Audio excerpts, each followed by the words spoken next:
Hello, here we are again.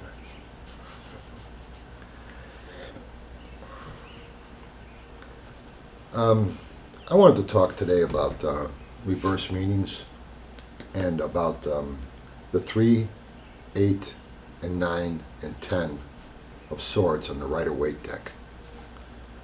And I spoke about this before a few times. I've got YouTubes on them somewhere out there about it, but it's been a while, and a lot of people are still commenting, saying, what about the reverse meanings? Or how do you see the 8 of swords this way or that way? It's confusing for them. So they're not seeing the YouTube because it's so far back. So I thought I'd just go over that stuff again. And so that's what this is going to be about. Reverse meanings, I don't ever use them. I never have used reverse meanings. I've been a professional reader for over 25 years. Never have seen a need to use them. I have friends of mine who read successfully, professionally, who use them. They're great readers. If you want to use them, and I'm not going to cut them down, they're friends of mine. If you want to use them, go ahead. It's just another technique. But don't feel that you're less of a reader because you don't use them. I don't like the idea of being forced to interpret a card a certain way because of the way it's laid on the table. And that's just my way of doing it. And I'm just sharing my thoughts and the way I handle it. And but any way you like to do it is fine. And even students that I have, I'll tell them, if you want to go to reverse meanings later on, go ahead. My books don't use them. I don't teach it. And I've never seen a need for it. So I also like to say when I first started reading, that was in '69, when I first got involved with getting interested in the cards. And I was using the B.P. Grimaud Tarot Marseille, and the instruction manual, this little instruction booklet that comes with that deck, there were no reverse meanings in there. There might have been something that was out, but people weren't really using it. It wasn't really that popular. So, is it really necessary? No, it's not. Obviously, I'm proof of that because I've never used them. But if you want to use them, go ahead, and I'm sure they'll work well for you. And that's all I can really tell you with it. So in other words, basically what I'm telling you is it's not crucial that you use it. And if you want to, go ahead. Now I'd like to talk about the Rider-Waite 3, 8, 9, and 10 of swords too, because those cards are confusing to a lot of people too. And if you look at my meanings for those cards, I have 3s as creativity. And you look at that 3 swords going through a heart, and you could say, well, how can that be seen as something that's creative? And sometimes what we have to get creative about is a difficult situation. And it can be hurtful. I use the example of if you're going through a divorce and you have to sit down with your spouse and decide who's going to get what and how we're going to settle this divorce. You got to get creative there. But it's a hurtful, painful situation. It's one you're forced to do. And so that's a very good example of getting creative, seeing that 3. Sometimes we have to get creative with something that's unpleasant, something we don't want to do. And it can be hurtful, but we have to do it. And that's how I see the 3 of swords. I also like to say that what we're looking at here is images, or with the Marseille deck. there isn't something distinct there. It's just pips. And I think that helps a lot, because when you're going to, if you were going to create a deck and somebody says, okay, the threes are creativity,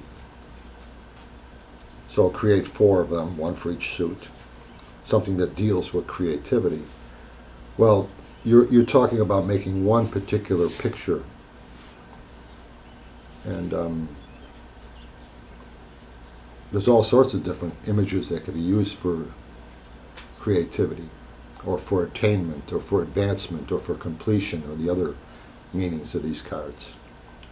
But you only allowed one. That picture on that card isn't going to change. And there's all sorts of different aspects that you could put in there, but only one's going to be on that card. Confucius says a picture is worth 1,000 words. You could also look at it and say a word is worth 1,000 pictures.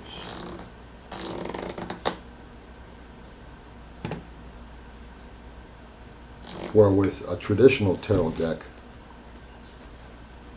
the Marseille, you just have a pip. Now your mind can go into all sorts of different aspects and all sorts of different pictures in your mind about what those 3 swords could mean to you. That's the advantage and disadvantage of a deck that has specific images on it. They're beautiful cards, and I use them. I teach with them. My books use the Rider-Waite. My next book is going to be with the Tarot Marseille, though. My Tarot Marseille. And I use the Tarot Marseille more than I use any of them.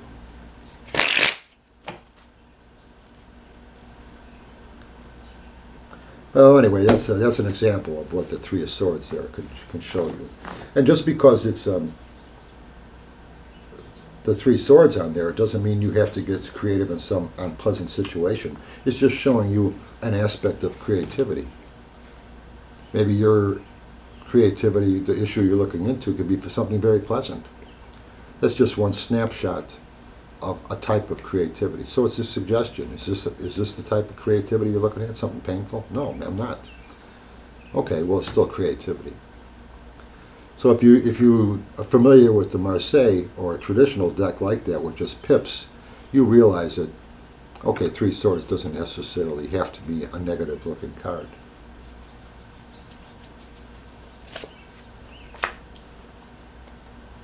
The 8 of Swords is the same way. We have advancement, at least that's the way I define the 8s in the tarot, is advancement. And so we have 8 swords here, and advancement is she's tied up, bound, not advancing anywhere. Well, how can you look at that as advancement? Well, the issue is still advancement. Here we have somebody that's restricted from advancement, but the issue is still advancement.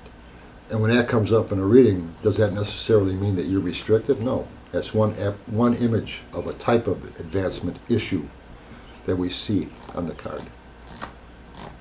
It could be. Maybe you look at the image and take it literally. That'll be an intuitive evaluation on your part.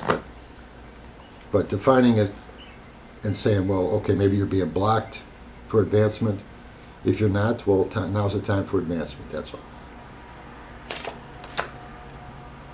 Somebody just asked a comment about the 9 of Swords. How do you see the 9 of Swords as attainment? I have the 9s as attainment. And so how do you see the 9 of Swords as attainment? There's a person sobbing in the middle of the night in their bed. And you could look at that and say, well, that's an attainment of a sad truth. An awareness, a realization that came to them that they're coming to terms with now. That's an attainment. It's an unpleasant one, but a realization that, oh my gosh, well, you've just attained some sad truth. That's an attainment. It's a harsh one. And just because that card comes up doesn't necessarily mean it's a harsh attainment. It could be something you need to strive for as an attainment. But it doesn't have to be a harsh one. Maybe it will be a harsh one. Maybe it will be challenging.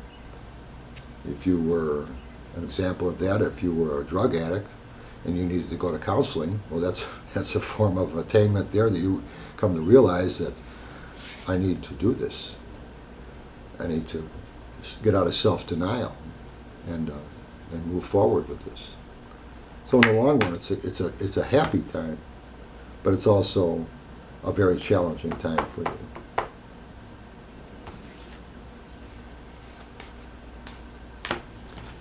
And lastly, we have the Ten of Swords here.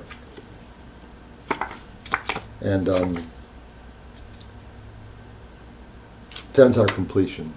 And this card here shows a very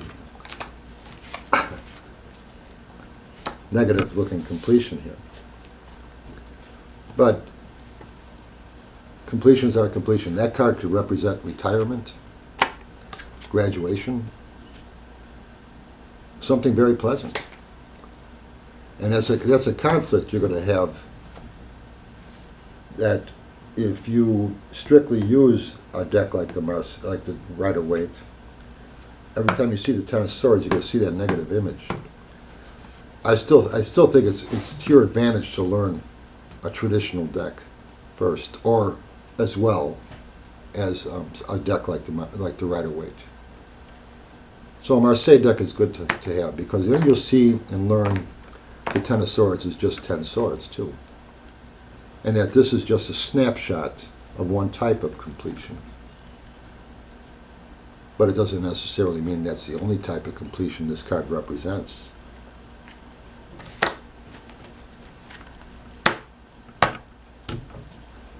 You, as the reader, would learn how to shift that out and fine-tune that into what type of interpretation that card means for you. Each reading will be different. Each question is different. If somebody was talking to me about retirement and this card came up, and I wouldn't say that they're going to die before they retire. I would say, this looks good. I see you retiring right on time.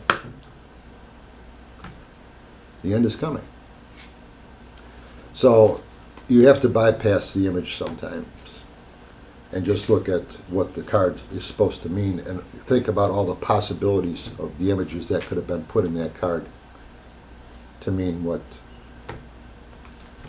that could mean for somebody.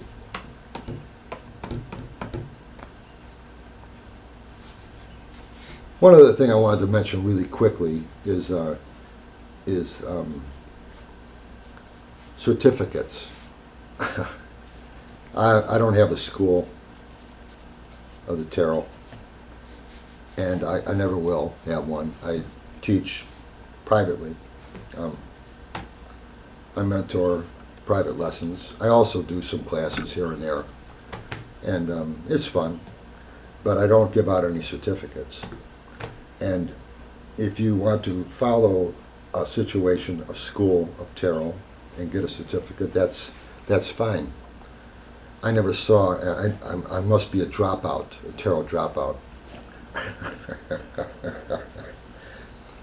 Because I never went to a tarot school, and I never got a certificate.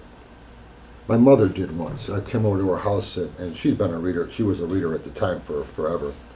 And I come in the house, and she's got the certificate hanging on the wall or something. I said, what's that? She says, oh, I got a certificate from some world tarot thing. She took a class. I said, what are you doing with that for? What are you... And she never... she just did it for fun. And I'm sure you can learn things from those schools. So there's nothing wrong with that. But if you think that you have to get a certificate to be a professional reader, this is not like becoming a commercial airline pilot or a brain surgeon or something where you got to show some type of proof that you actually know what you're doing. This is just, I've never had anybody wanting to see my certificate before I read them. And I know you won't either. So is this necessary?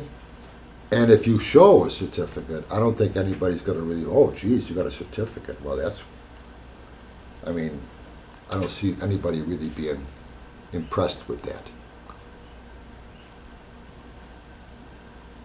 The only thing I would say that these schools will do for you is they'll teach you. And that's what's really important. So I'm not cutting down the schools. I'm just saying, don't feel like you need to have some type of certified document, like a diploma, that you're a reader. You're a reader when you think you are. That's when you're a reader. And everybody reads differently. So I teach you, and others will teach you too. The teachers are all over. But you will never be able to read like me. And I will never be able to read like you. Everybody's unique. Every reader I know reads differently.